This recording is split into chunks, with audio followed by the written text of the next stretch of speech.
The pain of losing a child isn't something you can explain.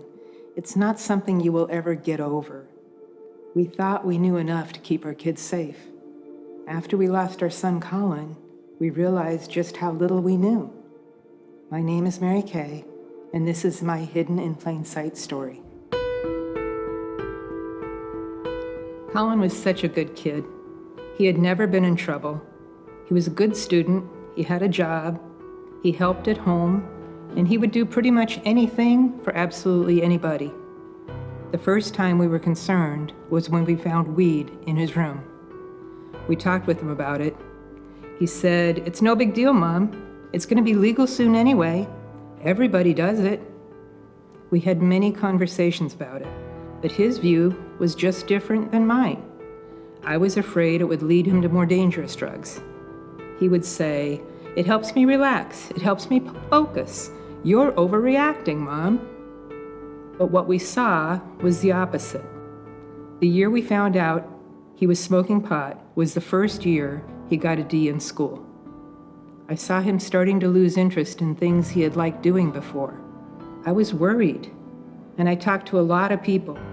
They all knew Colin and thought we had nothing to worry about. I started doubting myself. Maybe Colin is right. Maybe I am overreacting. In hindsight, I wasn't.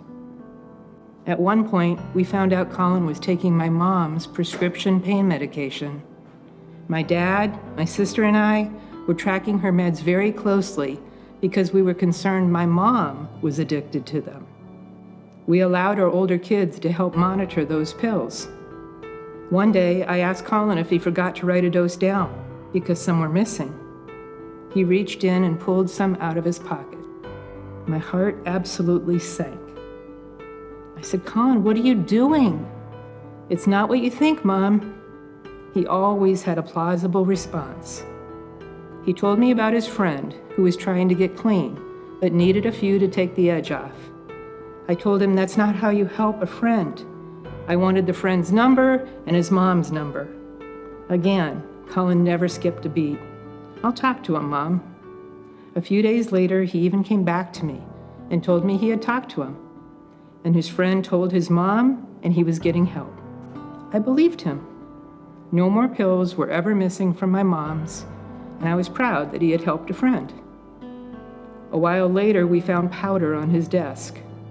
When I asked him about it, he again didn't miss a beat. He said it was old and that he had crushed up one of the pills he had taken from Gamma and wanted to try what he was giving to his friend. He said he snorted it and he hated it. He hated the feeling and he never did it again. It was too much.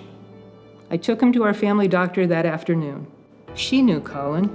She told me that unfortunately, kids do experiment.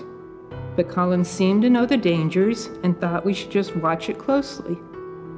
Still, we encouraged him to go to an outpatient program. That ended up being a double-edged sword. At the time, I was surprised he wanted to go. But what we learned later is that through that group, he made connections with other addicts and learned about new drugs. We found a package of K2 in his room. We didn't know what to do. We even took the door off his bedroom so we could monitor closer. He completed the program, but I still don't think he recognized the dangers and thought he was in complete control of his drug use. The thing is, with drugs, you never are. He had enrolled in college, but he wasn't doing well. He was just going through the motions and didn't seem really interested. We assured him college isn't for everyone, and he decided to take a semester off. He worked, helped at home, hung out with friends, played video games, typical college-age kid stuff. March 28th was a typical Wednesday. Colin came home from work and offered to get his younger brother from Boy Scouts. Later, he offered to get a gallon of milk. I told him it could wait till morning, but he insisted he could go get it. Looking back on his text messages after he passed, he had been looking for pills all day, but couldn't find any. When he went out for milk, he picked up heroin too. Heroin is just an easier and cheaper substitute for pain pills. He came home, we talked, said our goodnights, He went upstairs and injected. An hour later, I found him unresponsive on the floor of the bathroom. He never came to. We will never know if it was his first time for heroin. We had no idea he was so deep into addiction. Signs of drug use are usually there.